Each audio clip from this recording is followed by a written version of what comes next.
the whole world at our feet, watching seasons change. Our roads were lined with adventure, mountains in the way couldn't keep us from the sea. Here we stand, open arms. This is home where we are, ever strong in the world that we made.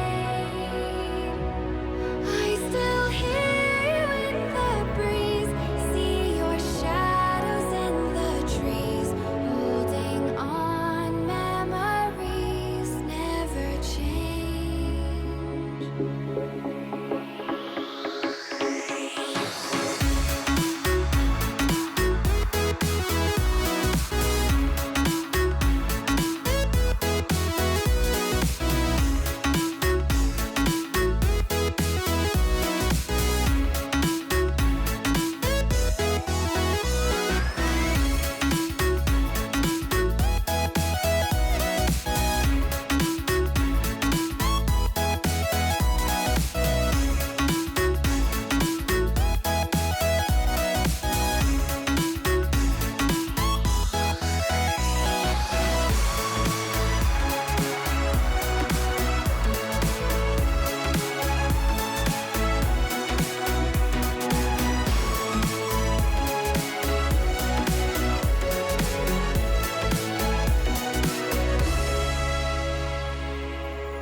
Good evening, everyone.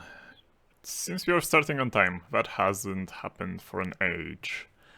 So I'm just going to check if it actually works. Yes, it does. I actually can hear myself. So once again, welcome everyone to Gunveil's Hacking Livestream.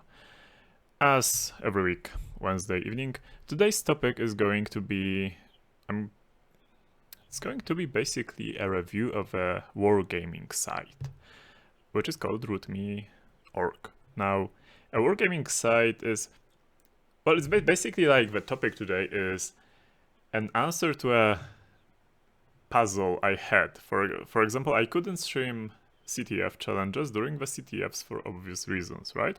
And then after CTF, the infrastructure is not always up, or stuff breaks basically and it stops working. So yeah, that's one problem. The other problem is that I cannot do too many, like, for example, go through one wargaming site from bottom to top, from top to bottom, whatever. Because, well, most of them have rules like, please don't share the solutions to our challenges. And yeah, and I don't want to, make these folks angry at me and do it against their will. So actually, Bob on IRC came with an answer. He's one of the contributors to the rootme.org, and he mentioned that, well, there's no problem if I do a couple of challenges. So I decided, yeah, maybe I am going to actually approach the folks doing the wargaming sites and ask if I could like stream 1 or 2 or 3 challenges, and then at the same time basically advertise the site.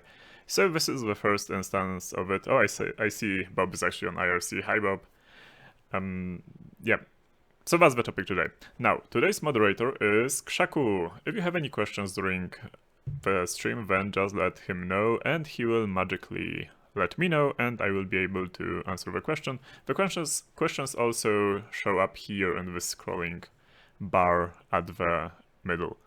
Now I have some usual announcements. First of all, the Livestream crew grew, basically. Well, they are scrolling just now, and we have 2 new people there, Foxtrot Charlie and Vesim, so welcome to the team. And yeah, and I hope I will not flood you with too many tasks. I basically asked on my last stream, like, if there's anyone that would volunteer to do some paperwork, as I called it, and yeah, and some people did. Yeah, sadly it's now only volunteering because, you know, this isn't a commercial project, but yeah, maybe someday in the future that would be awesome. But yeah, let's continue with today's topic. So I'm going to switch to this view and let's do the usual stuff. First of all, this is KrzaQ's website, and yeah, it's dev.krzaQ.cc. And as you can see, he is posting again. Well, this post isn't super new, but he is posting again, and if you are into C++, you totally should check out his site. Now, the music you today heard for the second time is actually TheFatRat. I totally encourage you to visit his YouTube channel, which is TheFatRat. He basically, well, in the license on which he released some of his music, he allows it to be used in videos, so thank you very much for doing that. And as usual, I'm using the music from Nervous Test Pilot. Thank you for letting me use your awesome music. I really do enjoy it. As usual, I will also recommend visiting Live Overflow, which is a YouTube channel on security, low-level stuff, CTFs, and so on. It's really amazing, and you folks probably already know it, but yeah, I'm going to keep repeating it, but it's awesome because it is. And we should give credits where credits are due.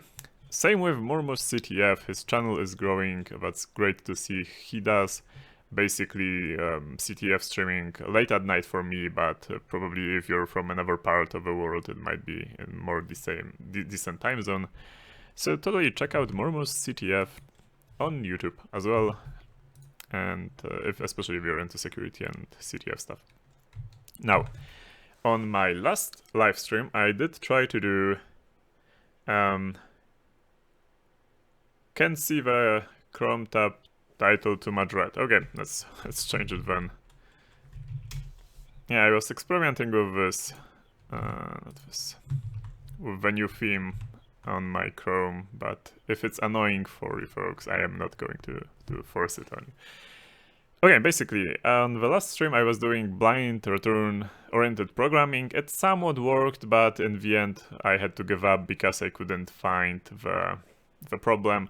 The problem was that, yeah, it was stupid. Like, I typed this instead of this. That was the only bug, and after the stream I was able to solve it. But I did promise you a blog post on it, so there is a blog post on it. I'm going to paste you the links on IRC and on YouTube chat.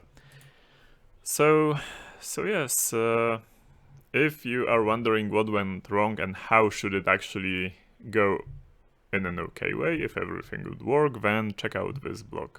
I actually have a blog post. I actually have also another blog post which I've written, which is a debugging story, a crash while mapping a texture. This is related to my Polish streams, which are more on programming and a little less on security. I'm actually writing a ray tracing engine there that does this. This is the current scene what it renders. It's not yet perfect, but it's getting there. So yeah, and I had a really funny bug, and I had a lot of fun debugging it. So yeah, if you're interested in weird programming bugs, which aren't security bugs, well, it kinda was, but it wasn't exploitable. Check it out. It's yeah, it's again on my blog. I'm going to again give you the links. So that's that. And before we get to the wargaming challenges, I am going to talk about the mission. As you may know, the missions are basically small CTF-like challenges which I post at the end of the stream, and after this stream there will be another mission as well. So, last time the mission was that the agent sent a plaintext, and the plaintext was actually just a really long number like this thing, right? Now, Yeah, it was supposed to be plain text, but not really. It was multiplied by an unknown number, which means that, yeah, we have to do something to decipher it, and we don't know the number by which it was multiplied. So the way one was supposed to solve it was to basically go to, well, this is the code which generated the challenge. As you can see, it was rather short, right? What it did is, this was the message basically which was encoded, and it converted it into hex, right? So each character was converted into its hex representation, and then it was parsed as a long, like, big num integer in Python, basically. So the result of this was a really big number, which got multiplied by an unknown constant, which was for some reason close to the usual 31337. And this was what was printed. So what you had to do actually is you had to basically guess the number, and you could do it by just brute forcing everything. And by brute forcing, I mean try some, like, divide the number which you received by this number by some value, the next value in the iteration, right? So starting from 2, for example, and then try to interpret it as a hex representation of an ASCII string, and try to output it, but first check if all the characters are actually only ASCII characters, because that will probably only happen if the message was correctly decoded, therefore the coefficient was actually correctly guessed. So that was the challenge. The challenge, as you can see, the difficulty is rather, well, I rated it 2 out of 10, so a lot of people did solve it. Congratulations to everyone who did. See, there are already 2 questions. I'm going to take a look at them in a second. So Adrian Laskowski was the first person to actually solve it. He did write a write-up on it. Therefore, please check it out if you're not able to solve it. It might give you some hints how to solve it in or a similar thing like that in the future. Again, as I'm always repeating, I'm really grateful and thankful to everyone who posts blog posts and write-ups about their missions, because they're, I believe they're really valuable to more beginner people. So also, Hastur has also posted a write-up or a solution with a rather short script again, which was able to decipher the message. Same with D-Line, who did post the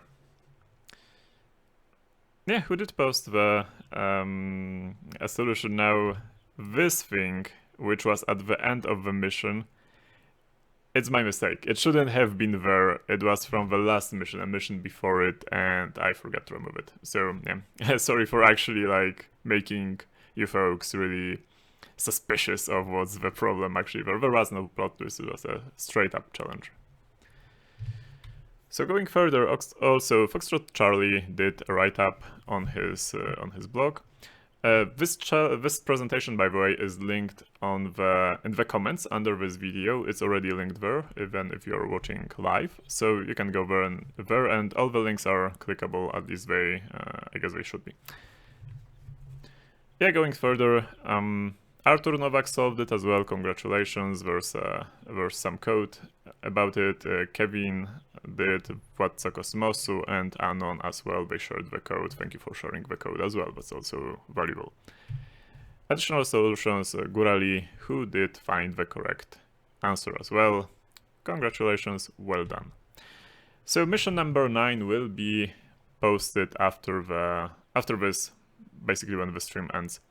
Now, thank you to Foxtrot Charlie for preparing these slides, so I didn't have to, but actually saved me a lot of time before the stream, so I'm really happy about it. I already see that we have to move this link a little, well, higher, so it doesn't collide with this.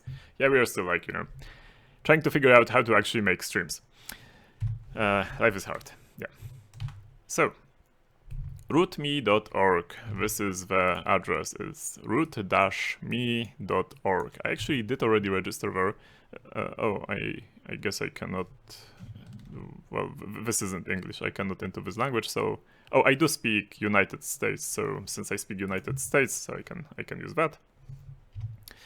Now, yes, I did already register. I didn't look around too much, in all honesty. So I know there are challenges. I did spot this immediately. I did promise you web challenges last time. Can I actually zoom it a little? Let's see. So I'm going to focus on web challenges and only on web challenges, just to look what categories are here, since this is supposed to be somewhat of a review. App script, app system. These challenges will help you understand scripting vulnerabilities related to weak environment or configuration or development mistakes. That's cool. System with applicative vulnerabilities. I have no idea what that is, probably like some misconfigurations in the system. Cracking, which is reverse engineering. Cryptanalysis, which is obvious forensics, and network challenges, where you have to deal with captured traffic, network services, and packet analysis. That's usually fun. I like stuff like that. Programming, which is also cool. Realistic challenges. I'm quite curious what's there. Maybe like, oh, this is Apache, the newest one, find a 0-day and exploit it. That's what I expect from this category. Probably something else is there. Steganography, which is... I'm a little worried. Maybe I'll take a look later. There are two kinds of steganography. There's the guessing steganography, which is basically data steganography, or like in some challenges, in some CTFs, there's a steganography challenge, which is put the format name in Google, find a tool which is on Google, and use that tool. So, yeah. But there's also good steganography, like file format steganography, where you don't hide actually the hidden message inside data. You hide it inside the file format structure, which I really enjoy. I really like these challenges. And web client and web server. So I'm going to start with web server, I guess, but first let's see if there are any questions, and there are 3 questions, so I'm going to try to answer them. Will you continue the blind ROP in the future episode, or are you done with it? I probably am going to, after I actually play with it a little more, as in when I gain some experience with it. I might do an episode with some tips or hints on things which I learned about it. So in the future, but not in the near future, since I do actually need to gain some experience on it first. Okay, does this... Can I actually remove the question? Yeah. Okay, I'm not sure if our... No, okay, it works. I thought for a second that our question website crashed. But it's fine, we have an internal website, which basically, thanks to that website and a JSON API, you can see the questions there as well. Hi, can you tell me what's the name of a program that allows you to draw on the screen? It's called Zoom It from sysinternals. You can just go to microsoft.com basically for it. Zoom It. Yeah. And the first one, Zoom It on Microsoft. And that's it. It's like a super simple application, free of charge, and it's really awesome. Will you record a video to explain in details how to code a local root with an example? You mean a local privilege escalation, I guess. Maybe. I'm not saying no. I don't have any plans to do it at this point, but I do have plans to do videos in the future. So yeah, maybe. Like local privilege escalations are cool. We had some fun in the past in Windows as well, but yeah, that was ages ago. Okay, cool. So I guess that was the last question. We can now go to... There are 49 challenges.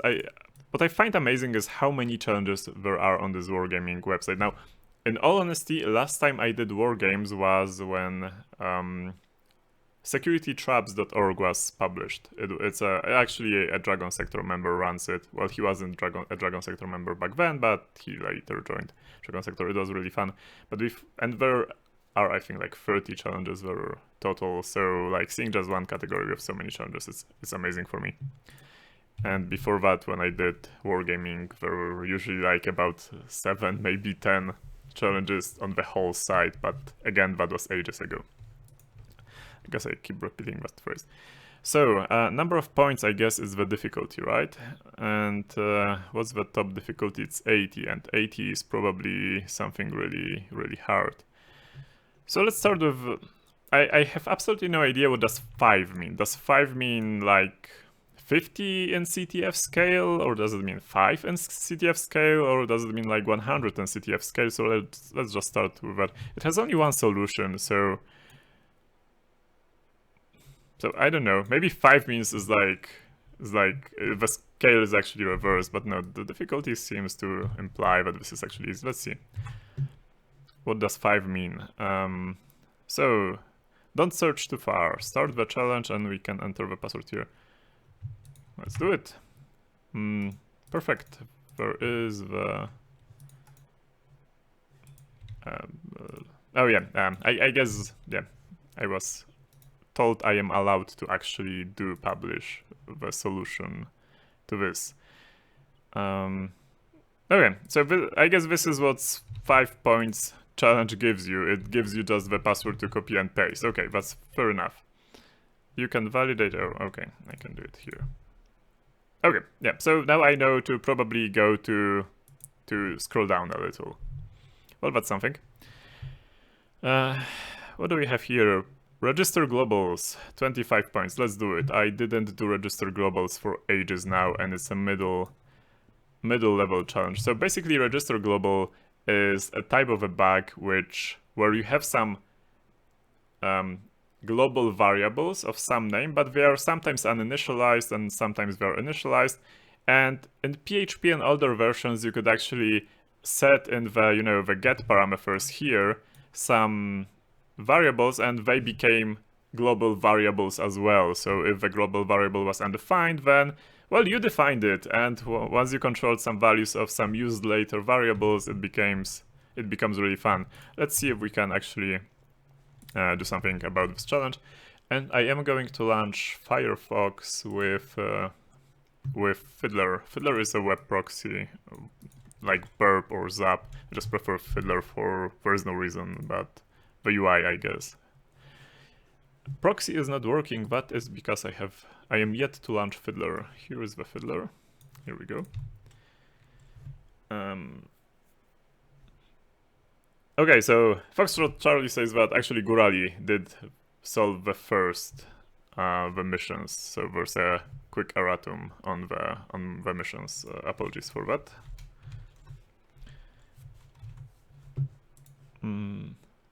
It's a 0 in CTFs, the previous challenge. It's a 1 in CTFs. It's the I am here challenge. That was the previous one. Cool. So does it work now?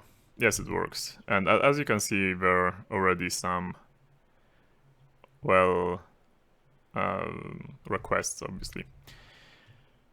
It's at the beginning, usually you need to spend some time to actually set up the like Fiddler, right? And or some other software like that.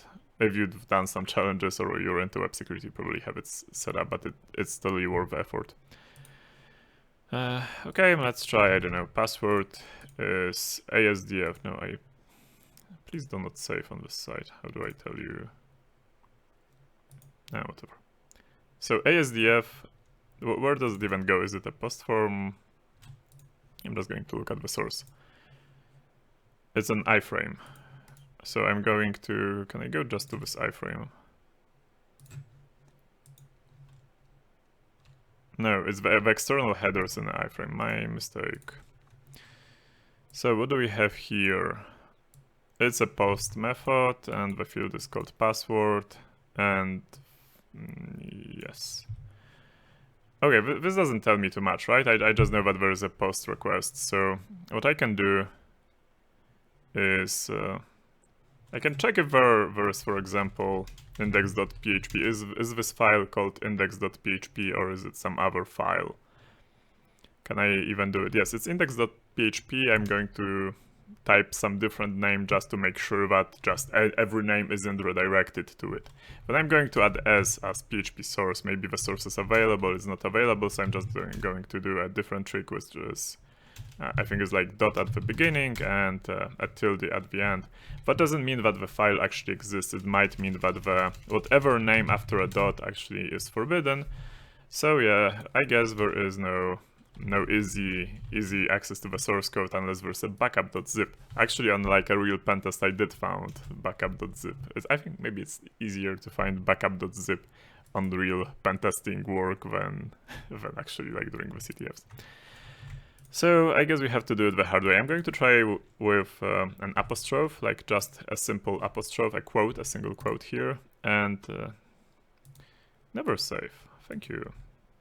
Can I need to turn this off in Firefox. It's actually annoying. Okay, so this doesn't work. Just some. I guess I'm going to type random characters here, but with shift, like, you know, the brackets and so on. And so let's see if this gives a different.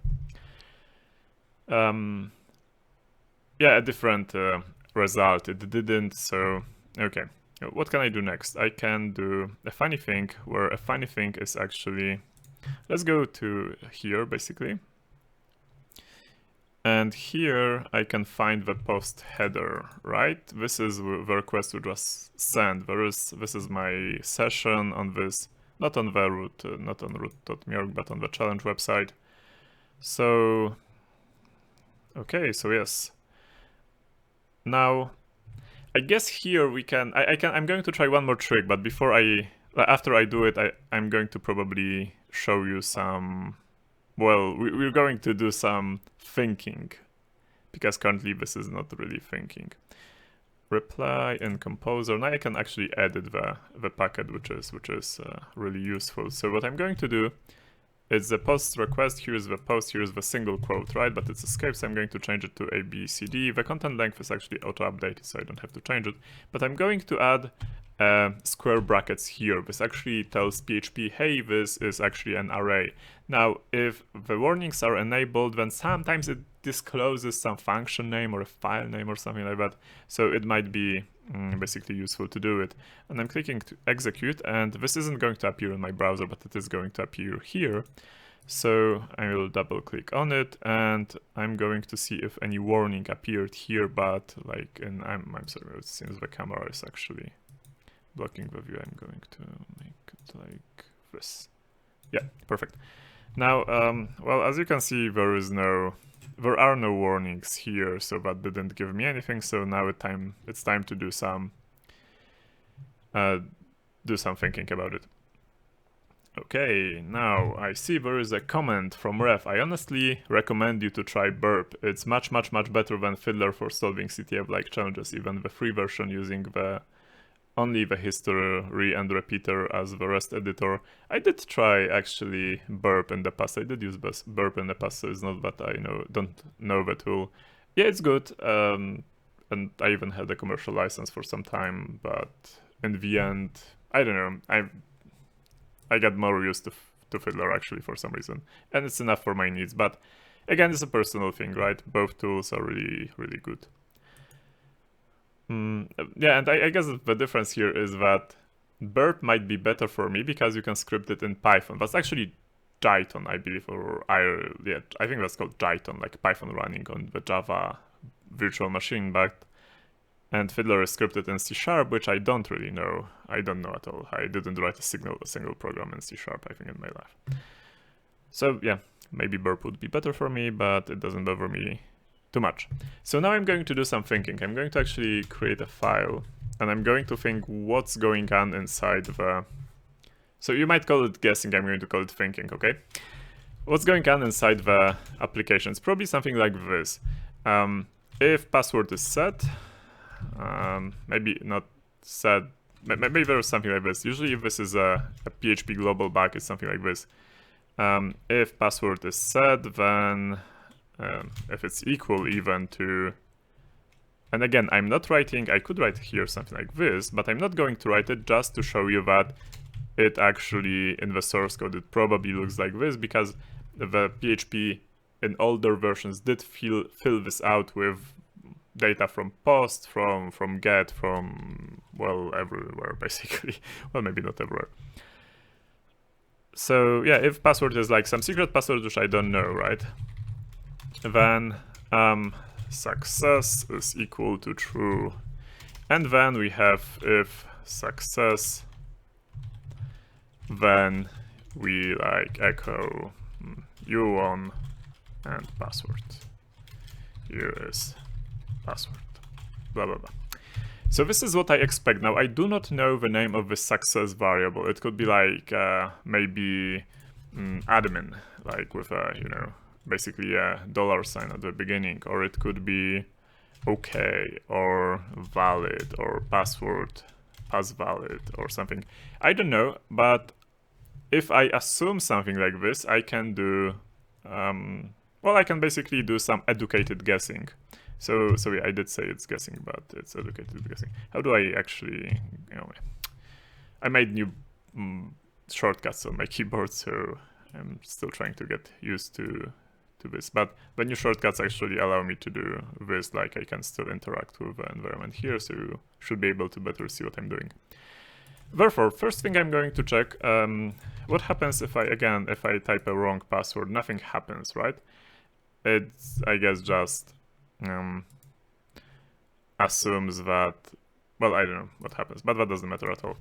So index.php was the name, and first I'm going to try the success, and I'll just type, I don't know, true, or 1, or whatever. It's probably not it. So 1, maybe. No, it's probably not it. So how about admin equals 1? No, that's not it either. Maybe pass valid, like valid actually equals 1. No. Okay equals 1. I'm running out of ideas actually. So what we can do, I see you're proposing to actually do check if there's robots.txt. That's also a good thing to check, robots.txt. It's not here, unfortunately. We can also check for example, HTTP, HT access. I think the file is called, but it's forbidden. But again, we don't know if it exists because every file with a dot at the beginning is forbidden in this configuration. We can also like remove the P here and see if it actually, if it, in some configurations, it would guess the last letter, which is not visible here. How about index.inc? No, okay. I could run probably a dirbuster here, but I don't want to run dirbusters on, you know, wargaming sites and CTF challenges because that doesn't really make sense. Can I? Oh wait, if I do, it just says try again. I was wondering if this try again is actually going to show the, yeah, if it's going to show the, like only shows if I do fail.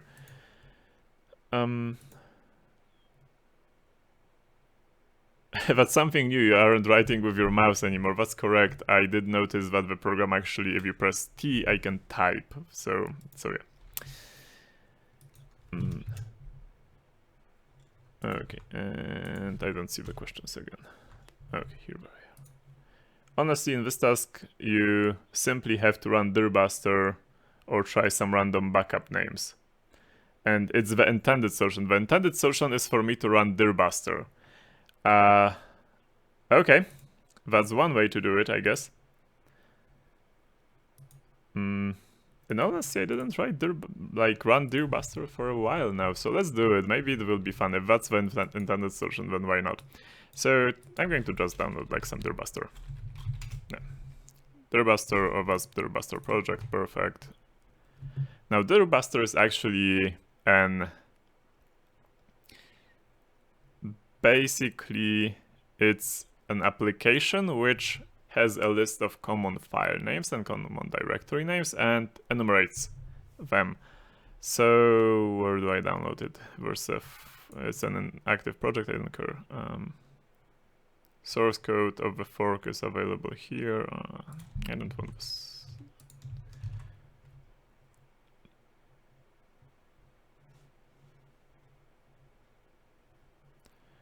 Okay. Now I'm going to download.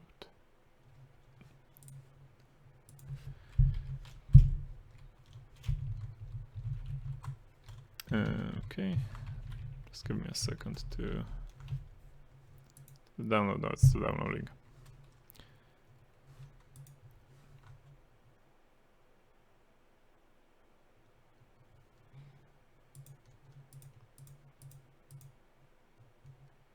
This is for the previous challenge. So I already tried this, right? But yeah, this gave nothing, no result. This is an old challenge. Let me close it. It did download from SourceForge, which is good.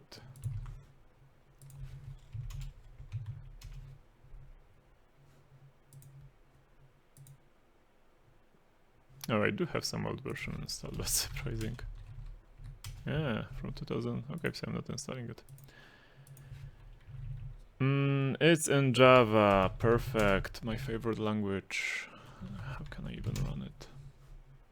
There.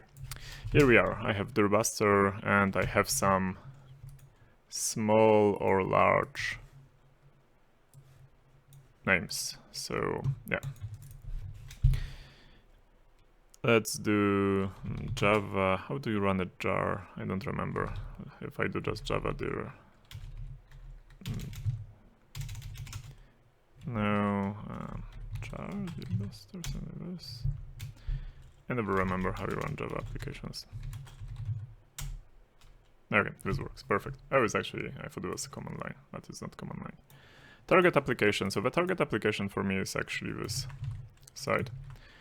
And it can switch between get and head. So head is actually like a lightweight version of get. It doesn't fetch the body actually. And PHP in the older versions had a funny quirk. It actually, if you send a head to it, it would execute the script, but only until I think like 1000 bytes of output were emitted, and after that it would just break the script. So actually Adam Iwaniuk from Dragon Sector discovered it some years back, and it's interesting behavior. I didn't see any challenge. No, I saw one challenge ever with it, but yeah, that's about it. 10 threads, yeah, like let's hope they have a good website. Here to start with brute force directories, files, be recursive, down, be recursive. And I'm going to select which file is the smallest because I want to basically start with a small list. 2, 3, small, yeah. Okay, let's do this. And I guess the start is here. Wait. It went to... I don't want it to go to... yeah, not bad. I want actually to be from like start from this directory. Select starting option, standard start point URL fuzz. Does this work? Does this do what I want to? But didn't. No, it doesn't. Oh, here, dear. Does this do what I want? Okay, it seems to scan. I'm not sure it actually does what I want it to do, but we're going to find out soon, I guess. It goes by 70-90 requests per second. It has quite a lot. I see on that. Do I have to include the cookie? I don't think I have to include the cookie, especially to get a backup or something.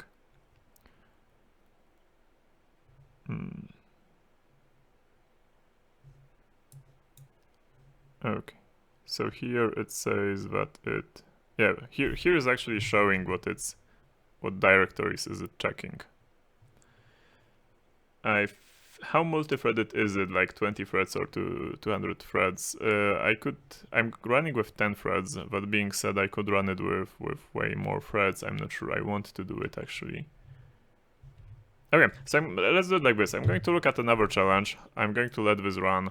And maybe it will find something, maybe not, but yeah.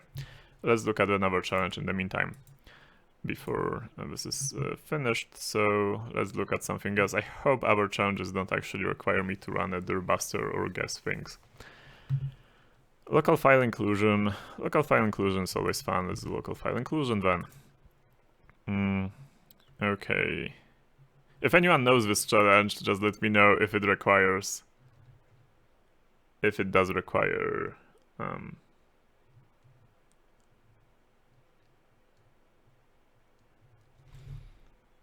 yeah, if it requires to do something else. Okay, there's a comment also that I should probably look in the source code once again. Well, the source code is rather short, I would say. I can look in the CSS. I did see some wargaming challenges having stuff in the CSS, like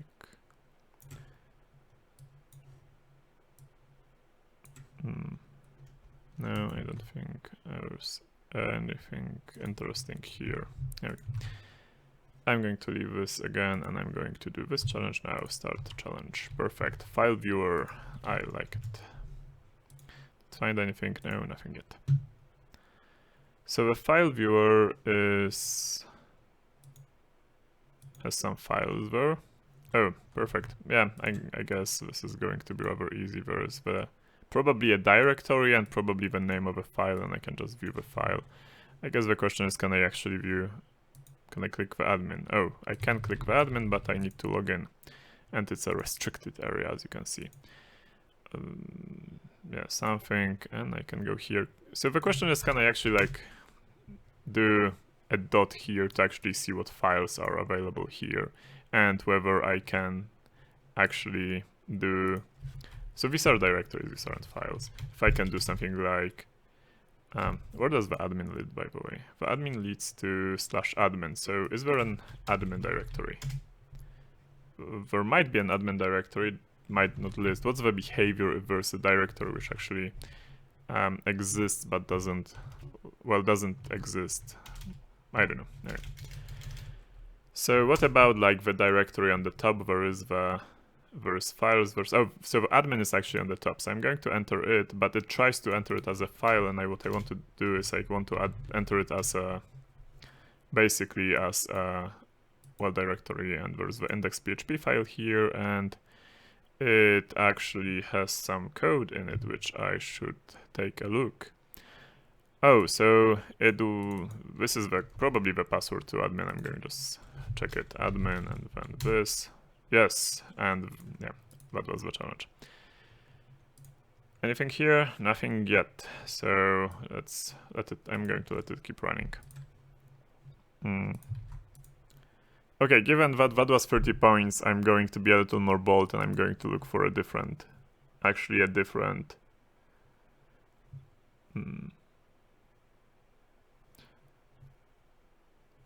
challenge. Also, an alternative for Deerbuster is Indeer, made by Unknown. It wasn't made by Unknown, it was made by Wilby, if I remember correctly, by the way, from Ubu team. Yeah, it's really old, I agree. I have it somewhere on my drive. I can tell what the file name is just in case, so we don't have to wait for the Deerbuster. Yeah, actually, if you could message me with a file name, I'm going to double check if it's actually in the dictionary, and if it is in the dictionary, I'm going to use it. That would save some CPU power on the server as well, so yeah, just let me know. It would be a shame to get banned. Getting back to the challenge page for a second would allow Gunveil to go further. Really? I don't know, actually, where something might be hiding here, so yeah.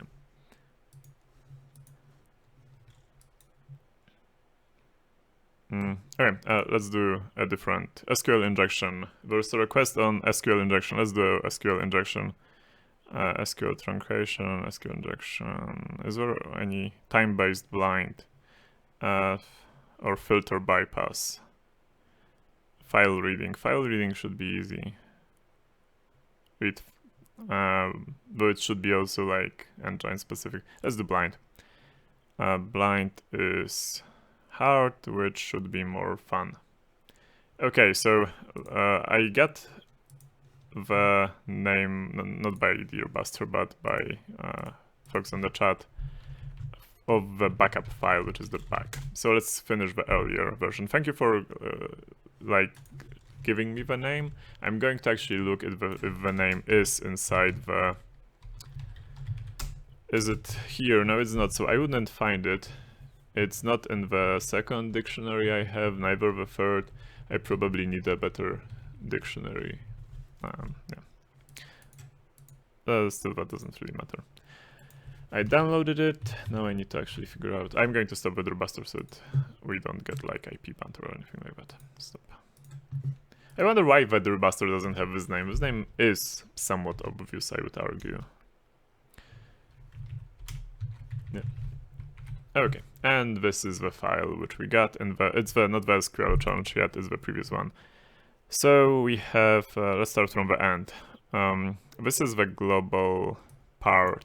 If we are logged in, if session is not set, then we are not logged in. Then we have AFF and some config inc php is included, and which probably has the password and we probably cannot leak it. If password is set, then set this variable. Then it actually checks if it doesn't have register globals set, then it actually emulates them. So this is just an emulation of register globals. Extract does basically it. And then we have is password is equal blah blah blah blah blah, or session, or I'm already logged in, then well done, this is the password and there's a hidden password. Otherwise, that's not good. So, and it's displaying this AFF thing. And it calls this auth, whatever function, which I did see at the beginning. Oh, there's also a display thingy here. Where's this display used? I don't think it matters. Let's do here. So res is being set to 0 when it checks if password is actually set and if it's not empty. And if it's set, it checks if it's set correctly. And if it is, it actually sets this to 1. So, and it sets the session logged in to 1 as well. So this is, yeah, this is all fine. Now, what can we do to actually make it work in a different way? So what I wonder is, okay, so session start, I guess, would create this session variable. I'm wondering if I could actually, using register globals, to create this, but given that the emulation of the session variables are here, actually,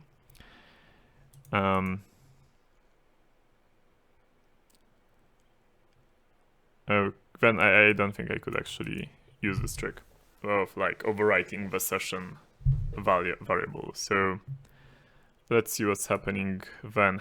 Because this condition is actually, if the variable is set session and session logged in is equal to 1, then I get logged in. I am going to try to actually play with it a little. Let me go to, I'm going to refresh this page. And I'm going to go here. Where is here? What is this? This Firefox, why doesn't it show me the... Oh, because no, never mind. I'm going to go to the vanilla version of this page, which is this one. Then I'm going to go to replay from composer, and I'm going to do minor changes here. First change I'm going to do is I'm going to actually remove the cookie, and second change I'm going to make is I'm going to type and well, I don't care about index underscore session, so it's set, and then I need logged. Oh, sorry, what was the name again? Logged, yeah, and it's called session equals 1. So yeah. And this is the request I'm going to execute, so execute, and let's see what happens. Yeah, that was basically it. I had to fake the session global variable, and that's it. Okay. What I'm a little surprised about is that the session start didn't just remove this variable if it was set, but it seems it didn't, or maybe just because this is executed later, it did work. So there we have this challenge. I guess this challenge boiled down to actually finding the backup file as said. Let me just enter the flag. Register globals. So I guess I'm going to do one more challenge from this category, and so I don't spoil too many challenges actually. It's actually nice, but a really nice learning site from what I'm seeing, because the challenges are rather easy, and this name basically tells you what you will have to know or do in the challenge, which is a good learning experience, I would argue. Sorry.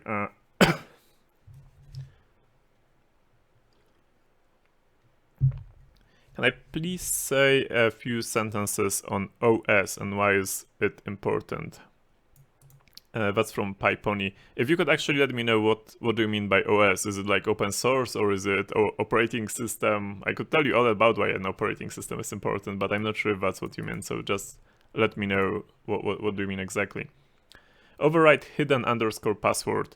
Yeah, that's one way to do it. It wasn't really needed in my case.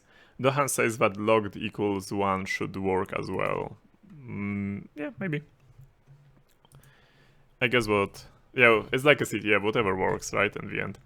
So, sorry, which change was I was doing? I think I was doing the blind SQL injection, which is a little more fun, probably. So let's go here. I'm going to close these pages now. Why is it important to learn operating system? Do you mean like learn how to use it or how to write it? Like create one or just being able to really fast and well know your operating system? That was a follow-up question to PyPony. I see here he replied on the chat. Cool. So going back to this challenge, I don't know. I'm going to type again a single quote here, a single quote here, and it says no sat. Okay, I actually did expect to find something here already. Maybe, well, I guess there are other ways to test it. There seems to be nothing hidden here, so I'm going to type a double quote this time. No such user or password. And I'm just going to, I don't know, type admin maybe and see what happens.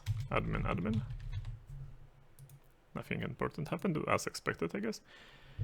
I don't know. Usually there is an SQL injection and there are only 2 fields. One of these things does work.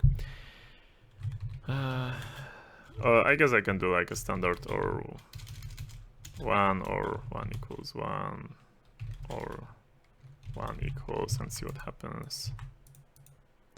Nothing interesting, still this error. It's an annoying little error.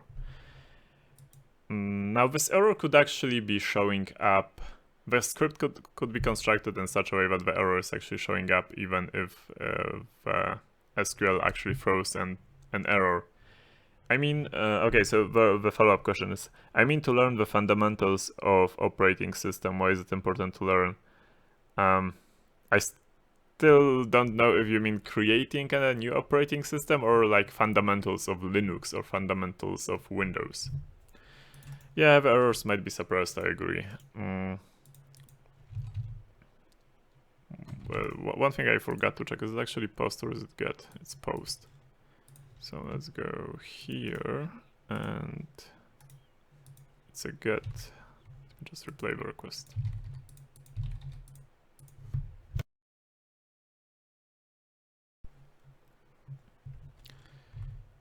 Okay, and am I doing this in Firefox? I am. So this is a post request now, perfect.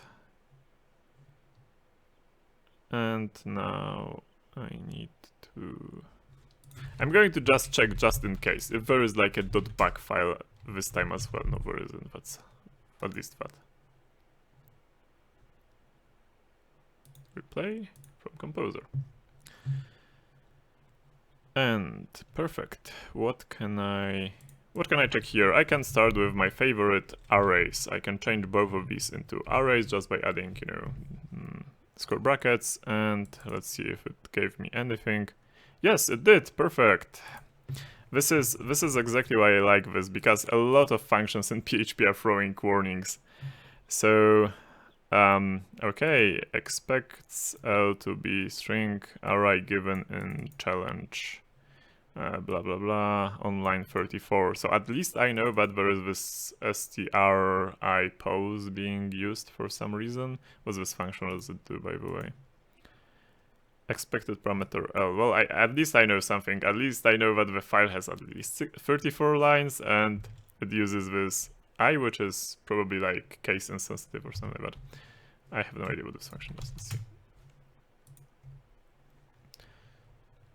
So this function does find the position of the first occurrence of case-insensitive substring inside a string. So what you do is you give it a needle and it tries to look for the needle, for a case-insensitive needle, so it can be like lowercase, uppercase, or mixed, it doesn't matter, in the haystack.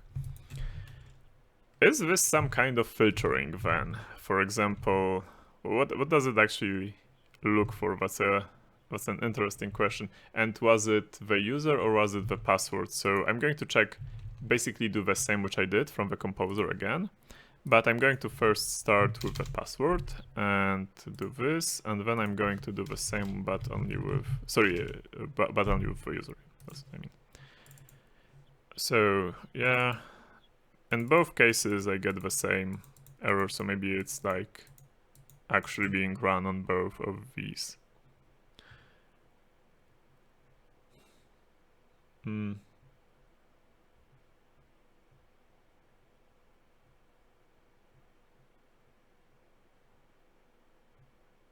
Okay, yeah, so I see on the chat that you're suggesting that I should try some more stuff than just a simple quote. So what I'm going to do is I'm going to basically just type all the different types of characters in both of these, and yeah, it does. SQLite, oh crap. I don't know SQLite at all, but okay. So unable to parse, I guess I should start making notes basically at this point, because I already have like a second warning, and I'm starting to see a picture of what's actually going to happen here.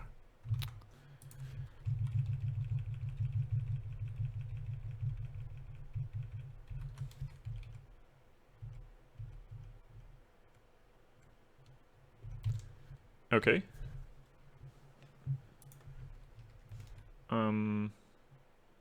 Yeah, so the question I guess is here, like, which character actually did break it. I'm pretty sure I already tried, like, oh, and password is equal to, I guess this gives us a part of the query at least.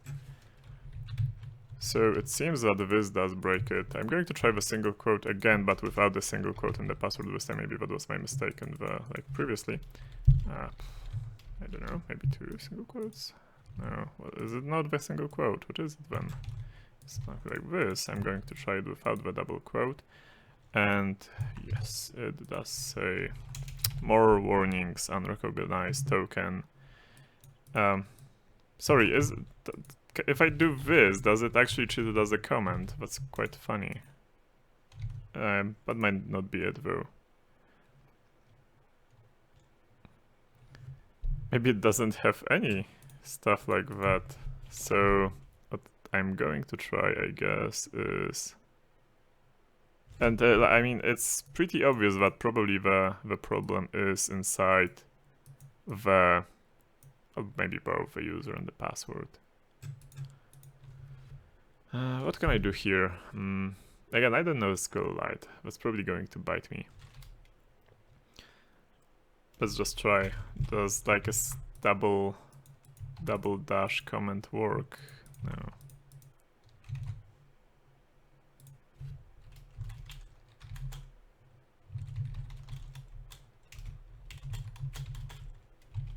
If I do something stupid like this, no.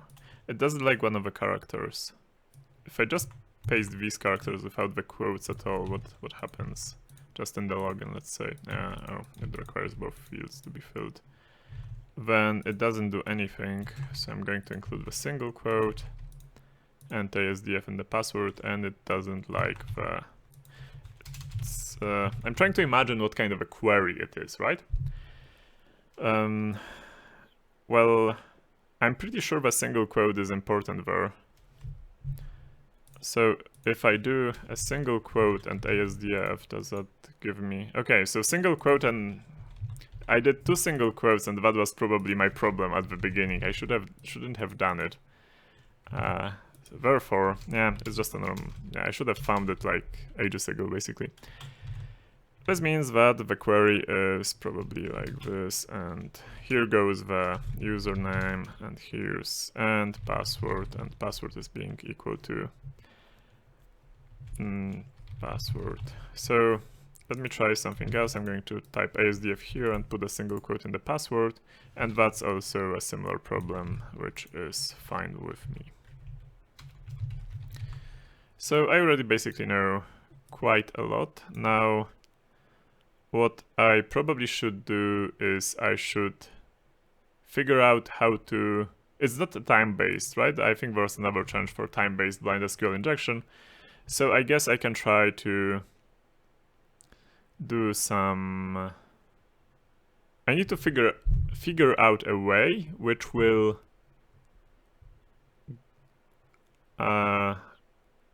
allow me to get rid of the error message, so that it doesn't say, like, if I type an incorrect password, right, it doesn't say, you know, such user and password. What could I do? I could, for example, because it's probably something like this: select and like ASDF, I have no idea, maybe even a star from like users, where and username is equal to, and here is where my input actually comes in, right? So what I could do is I actually could change it in a way like add, I don't know if it works actually in SQLite, I'm going to find out soon, like union select 1, 2, select 1, 2, 3, 4, you know, the standard basically SQL stuff. And here I would add like limit 0 and see what happens. So how is this supposed to look like? Oh, one more thing I'm going to change. I'm going to change actually, oh, I know, I'm going to try something else. I'm going to try admin, then quote, and then double dashes with a space at the end. Here, and then I'm going to type just ASDF in the password field. Okay, so this works, which is good, because that means that I have two signals now. I have an invalid user and a valid user. And if I put some other user here, like admin without an A and like just A here, then it says no. So now I have two different signals, which means I could probably just display, well, do a blind SQL injection already, having two different signals, so I can, you know, just use one as a 0-bit and the other as a 1-bit. That being said, I'm wondering about another thing. Could I maybe cheat a little with some... There are some ways you could actually...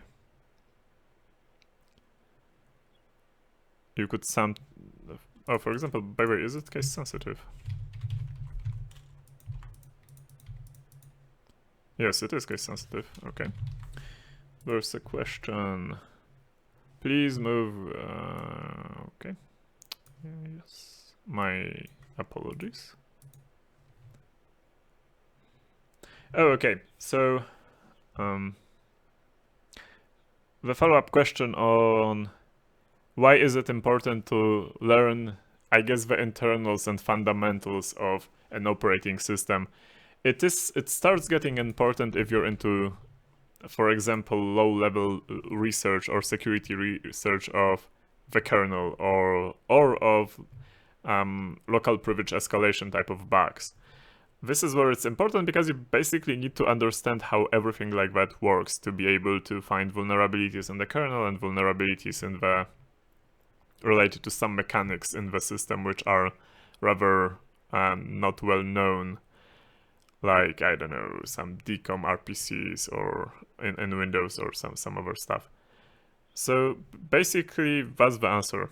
If you totally do not care about finding bugs in the kernel or finding bugs in the services, then you don't have to read it. Try SQL map on Ubuntu. I don't like SQL map. I'm going to just write my own script with blackjack and so on. Okay, so now having this, I can now do something else. I can do something like this. One more thing. Could I do limit 0? What does this give me? And with a space at the end. I don't know if a space is really required. I hope it is. This gives no such user or password. If I change it to 1, then... yeah, okay, that works. So at least something works. So now I can do... I can grab a script that does HTTP requests in Python.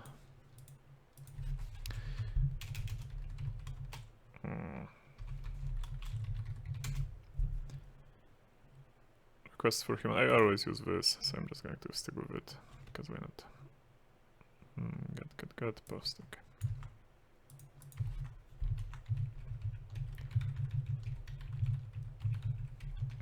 So I guess what I need to find out is actually what's the password for that user admin.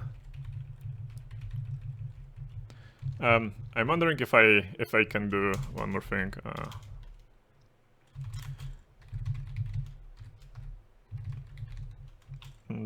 This should work.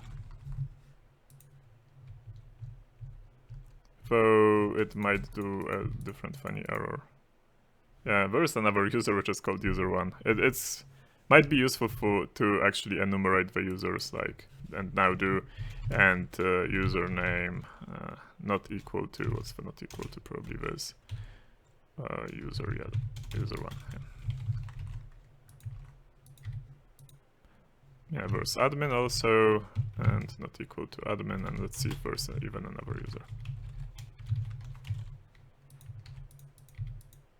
And there's user2, I guess there's also a user3.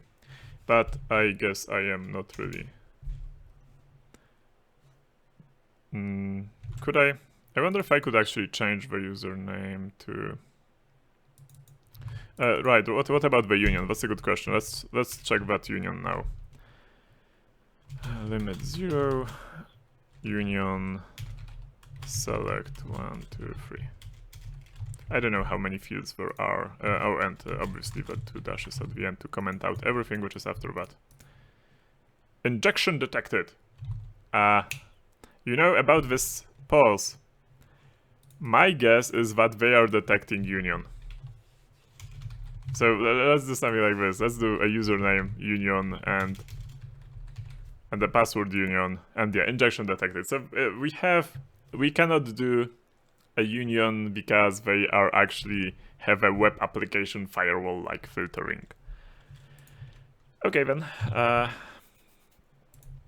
Yeah, the idea is that I currently have is that I probably should get the password. Is there a fun way? Someone suggested that I could actually use like. I probably can't do that. I could do something like this. Admin and password like a and then this. And let's see if this works.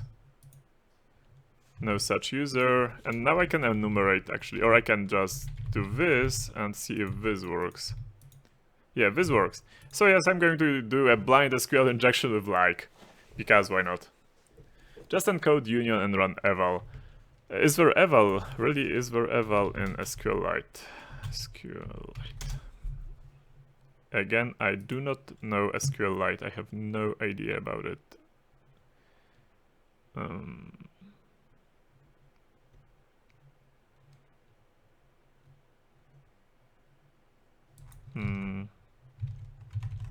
not sure that actually answers my question. DB eval. That's maybe not it.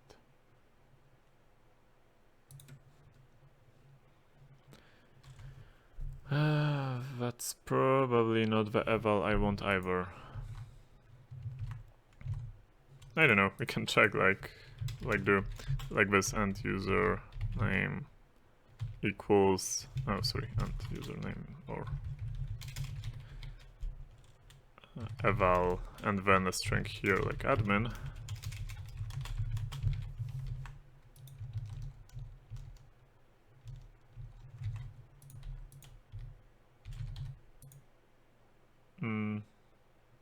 No such function eval. So yeah, again, maybe outer join could be used. Can we use join? Let's see if join is actually banned. Join is not banned, so maybe we could actually use join. I'm just not sure if for join I shouldn't. Well, okay, whatever. Let's do a check. Where's my union? Here's my union. I didn't do outer joins from the time I was in my university.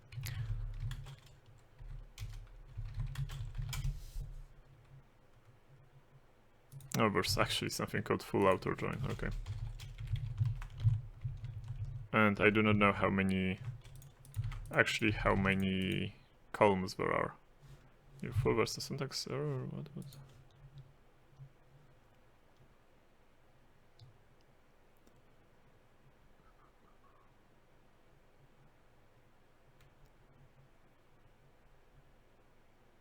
Okay, so I guess that I could probably use it because it's not filtered, but I guess I'm going to go back actually to do the blind SQL script, because why not? If the challenge is called blind SQL, let's just do a blind SQL. And it's totally not because I do not want to read about how to do a join. It's totally not about it. If somebody actually figures out how to do it with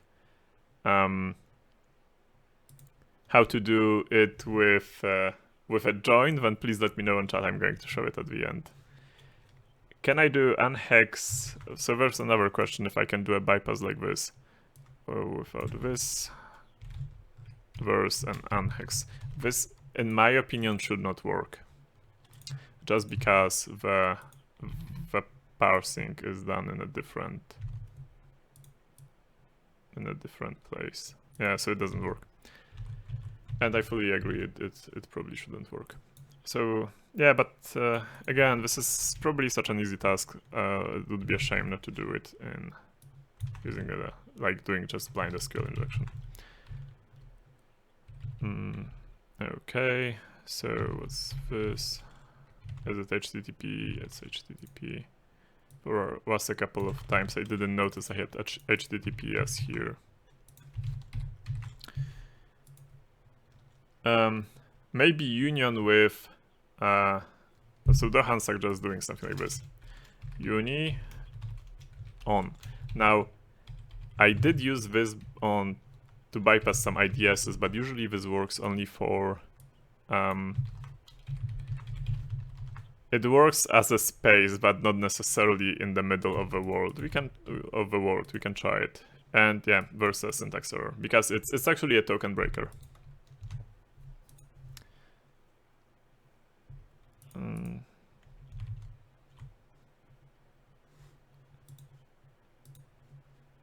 Okay. So let me remove this. Now let's okay, let's hurry up with this. Parameters, what are the parameters? I have username and password. Both cannot be empty. Perfect. I totally love how I removed this. This can be anything, I don't care. Yeah, this is fine. Then blah blah blah, this is fine, this is fine. I probably do not need this. I probably should have print data here. And this, now with the username I am going to do I'm going to do this and see if it actually works. Well, there's absolutely no reason why it wouldn't work, apart from, yeah, since I'm using single quotes in actually my exploit, I can do this. So this should send an HTTP request and python asdf.py. It did welcome back admin, so it worked. Now I'm going to mess it up. I'm going to do the min again here, and it says no such user or password. So we have now two different signals to actually say whether it failed or whether it didn't fail. I am not going to do a binary bisection. I'm just going to brute force byte by byte the password, which shouldn't take. It should take like, I don't know, like 4,000 requests maybe, but not a lot. Hopefully. Yes, so welcome back is one message. So that's message, okay. And the message on fail is error, no such user. Okay, now this is going to be a function actually for me. I'm going to call it go with the pass wd. Okay.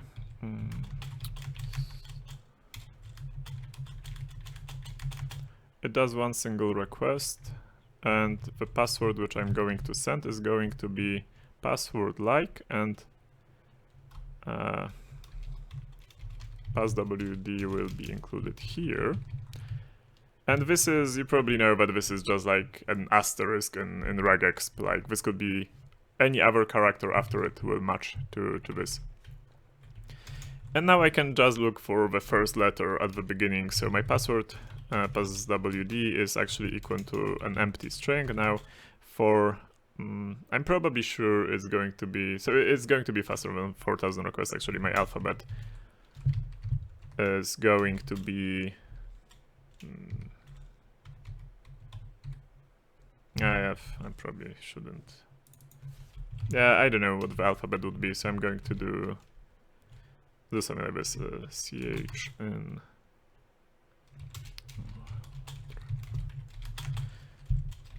Just all printable, maybe without the space, so 33 to 7E, just because I'm... No, but it should be just letters, like alphanumeric.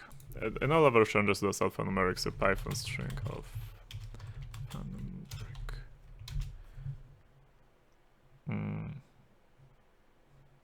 I never forget how the constant is called. It's called ASCII letters, but I want ASCII letters and this. Well, whatever.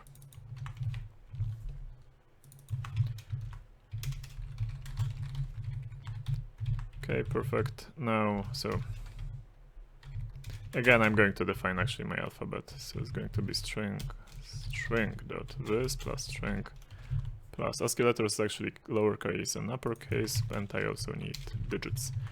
So, okay, alphabet. Now, if, oh, and one more thing actually.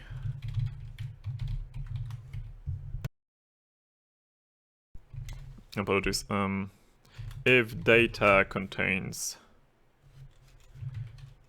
if message OK is in data, return true. If message error is in data, return false. If return null. No. Okay. So result is going to be equal to go passwd plus the new character which I'm testing. If result is actually true, then to the password add the character, print it as well. Print passwd, perfect, and I'm going to flash it as well. So sys standard output flash. Okay, and break. If res is false for some reason, then, well, for some reason, for obvious reason, then do standard output and write a dot, so just we know that it works and it's still doing stuff, and continue. Otherwise, like print nonce. Okay. Print passwd, print passwd, just in case. There was one case on the CTF where I actually forgot it, and after 1 hour of running the exploit, I didn't get the password even though it succeeded. So logging is important. Okay, just run it. Yeah, first letter is E. Second, then 2A. There is string.printable. Yes, but probably string.printable is like it includes punctuation marks and, you know, $sign and percentage and so on, and I don't want that. What is flashed useful for? Basically for making sure that these dots appear, because... Oh, is this the password already? Okay, I'm going to break it. Let's try it. I'm going to go back to the question in a second. No, it's not. Maybe the alphabet is actually missing something, so I'm going to add to the alphabet. Oh, I already know this part of the password, so I'm going to put it here, like an underscore maybe?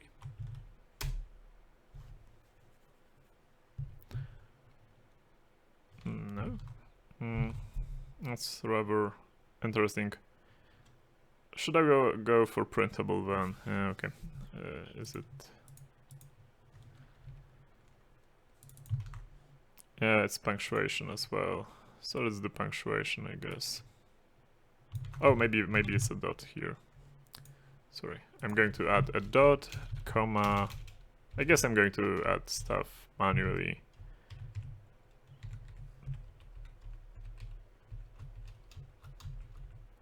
Okay, non-weird characters basically, and by weird characters I do mean quotes. No quotes. Well, a double quote is okay. Let's do a double quote. This is fine as well. Okay, yeah. I think these are all weird characters on my... Let's see. Okay, yeah, so this isn't an error, it's like Control-C. Well, I'm pretty sure, yes, I'm pretty sure the percentage there works. Does it... Maybe there's like an uppercase letter there, and my stuff gets... Letters actually should contain uppercase as well. I should remove the percentage though. Yeah. You could also make a binary search, the ASCII decimal numbers and the SQLite char function. That would be faster.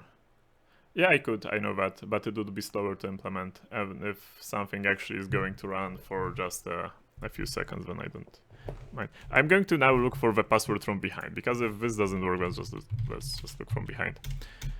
And from looking from behind, I actually mean I'm going to move this percentage sign here. So yeah, let's do this, and let's see how it works.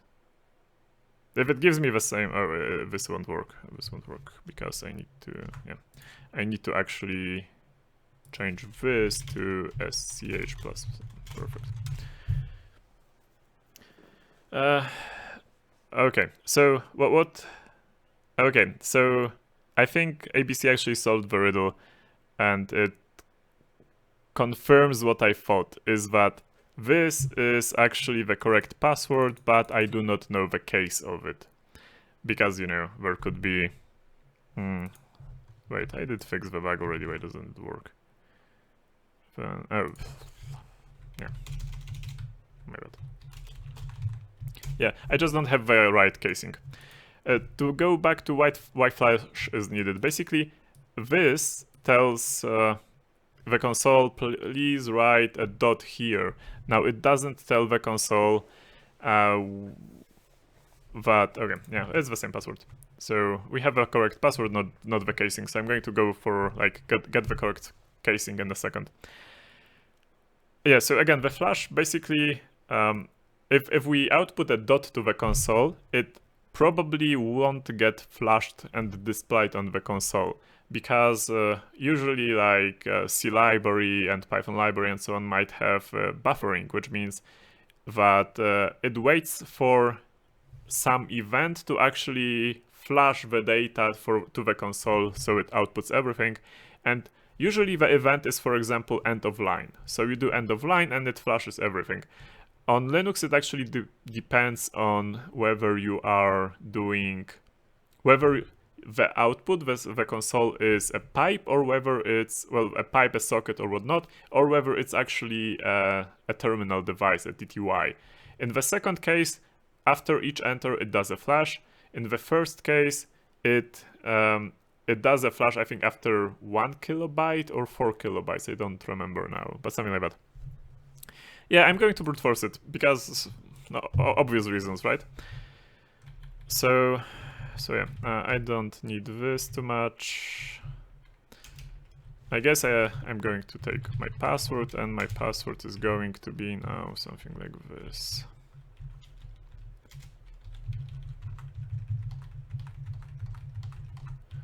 Okay, and now for each letter I'm actually, well, for all cases I'm going to do this. So it's a list of lists, right? But in some cases I do put in some cases, in case of letters, I do uppercase as well.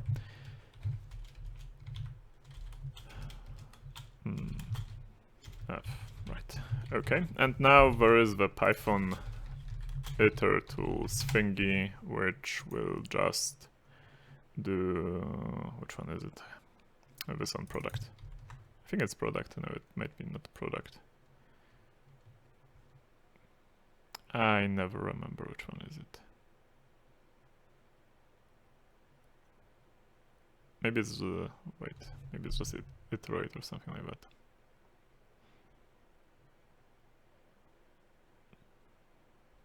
I'm looking at the examples if you're wondering what I'm actually doing.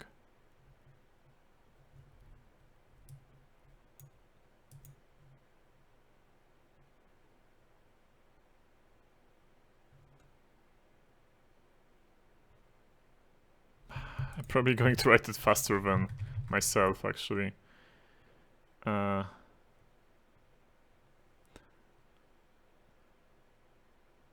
Reverse regex would be faster. That is correct. I didn't convert this yet.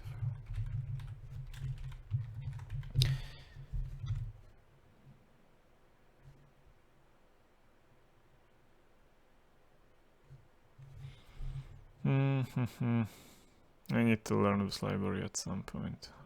I'm a step away from actually doing it the hard way. Okay, I am going to do it the hard way.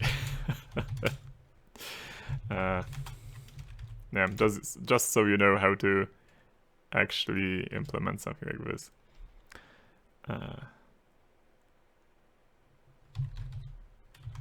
Current LST. I'm wrong language. Okay. Now this is actually, I'm going to comment it out. And I'm going to also change this to actually admin. I'm going to remove basically the overflow, and the password is going to be passwd also. Okay, and I'm going to call it here like x current is empty and lst is passwd. Now if len lst is equal to 0, then actually do, what was it called, like go, obviously. Go car, I guess like print go current, print current, and then go current and return. Otherwise do for in LST of 0, like equals, wait, do I right now? I cannot, never mind. Then do x where current is equal to current. Oh yeah, okay. KrzaQ already pasted me out the combinations, but I'm going to finish this code anyway. Yeah, and LST, but without the first item. Yeah, that's it. Basically, let's just run it. 74, what is your problem? Yeah, got it. It was already here. So this is the correct password, and I'm going to validate. Well, I don't have to validate it. I know it's correct, but I'm going to validate it. Yeah, it's this. So I need to just enter the password here, and yeah, okay, and I got 50 points. So, and I'm going to click I like because I actually do like this challenge. So that's about it. I guess. Again, I really like this side. The challenges, at least in this category, seem to be rather simple, but it seems to be a great playground to actually test all the things when you're learning, right? You're learning about what's a local file inclusion, or what's a LDAP injection, XPath injection, and so on. You can just go here and test it. And I do know that there is like some more. Well, let's go to this challenge. To this part, I'm really curious what's here. There's some Python, some iMagic. Okay, so this looks really fun. There's then some capture the flag thingy. Oh, it's just like a list of capture the flags. There are forums and IRC channel. I guess like having a strong community is really important, so that's also awesome. There are some documents. I'm curious about the documents.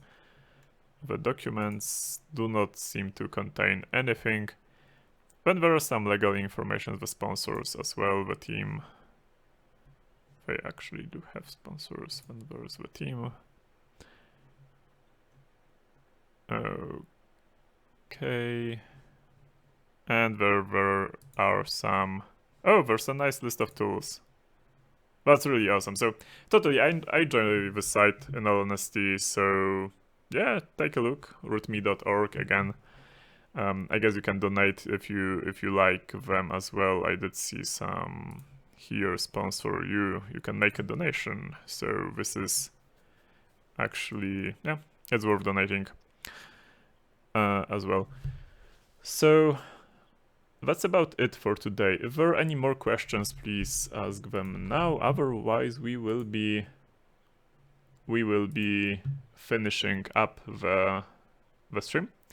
I would like to again thank, well, KrzaQ for being the moderator, all my crew for helping me out, and everyone who basically was on chat today helping me out with hard challenges which I couldn't solve. For example, like running the Durbuster, right?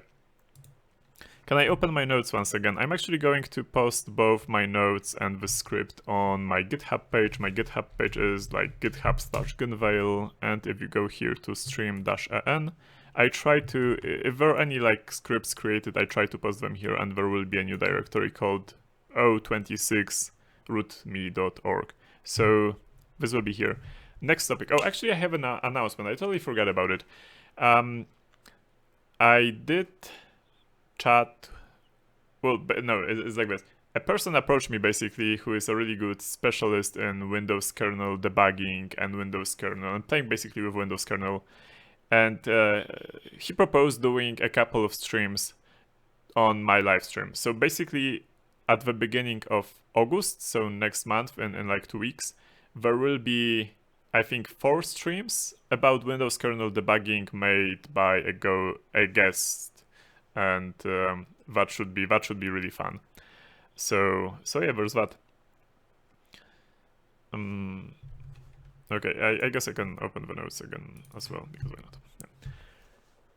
Yeah. Let me see if there are any more questions. Doesn't seem so. So that will be it for today. Thank you very much for coming. I don't have an idea what might be the next topic. Just let me know in the comments down below under this video what would you like to hear about next time. And oh right, there was the question about there was a question about the OS, but I did already say why that's important.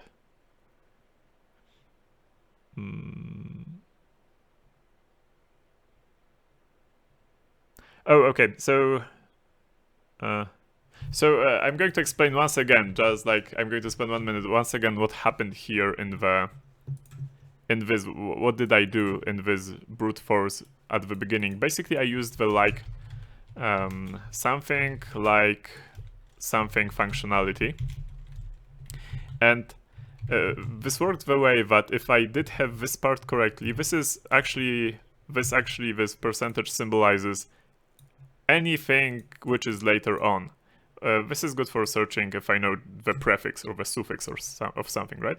So I didn't know at the beginning anything, so I tried like A and then a percentage to see if the password begins with an A. If it didn't, then it would just be like error, right? And if it did, then it would be welcome admin. So I knew I could differentiate if I guessed the first letter or if I didn't guess it at all, right? So I could, if I didn't guess it, I could try B percentage, then C percentage, and so on. And at some point it would say welcome admin, like for example with E. So then I could keep E and I could do it again, like A, B, C, and so on. And at some letter it would actually say, okay, this is the correct letter, and I could try the next letter. So this is basically the way I did brute force the password.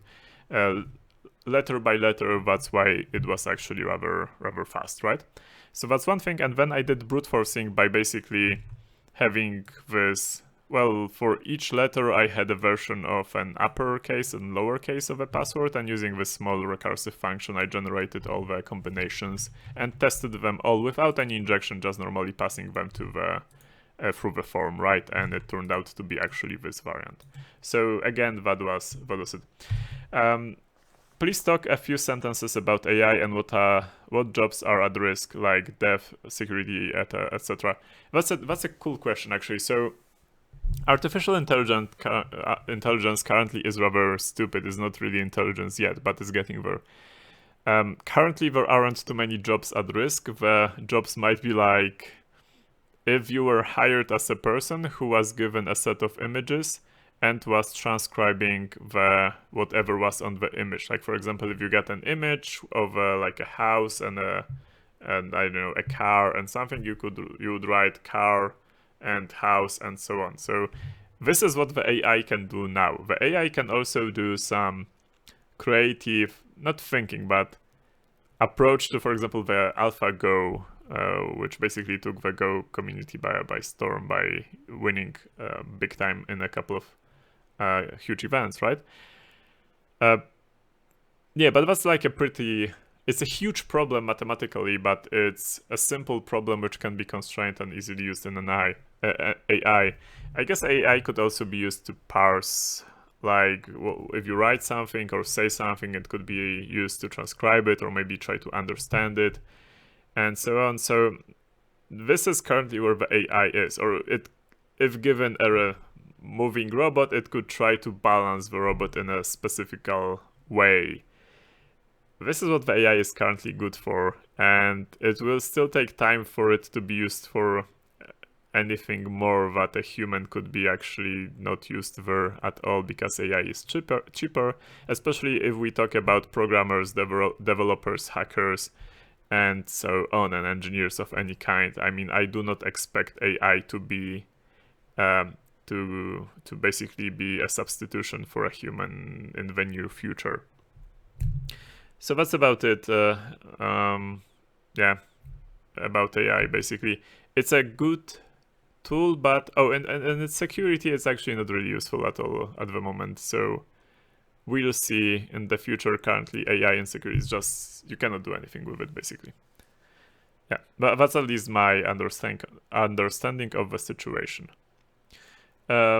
Yeah, it could be used more in physical security, as you say on the chat, like for example in face recognition on cameras and so on. Yeah, sure, true. Or like weird behavior recognition. That's true as well. Quite a lot of probably, false positives and whatnot. I guess it's important to remember that an AI isn't really thinking, and it's actually trying to do really fuzzy pattern matching to what it has learned in the past and do some other stuff. So yeah, we're still, I guess, away from really intelligent AI which could replace humans. That's my understanding again. Skynet might disagree, obviously. So that's about it. Thank you, KrzaQ, again for being here, for being the moderator today. Thank you to everyone on the chat. And do remember that there is a mission after this stream, so that's about it. I will be on IRC if you are there and would like to ask some more questions. So just join our IRC channel and ask there. That's it. Thank you. I leave you with some music and with the next mission. Good luck and have fun. Here we go.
a whole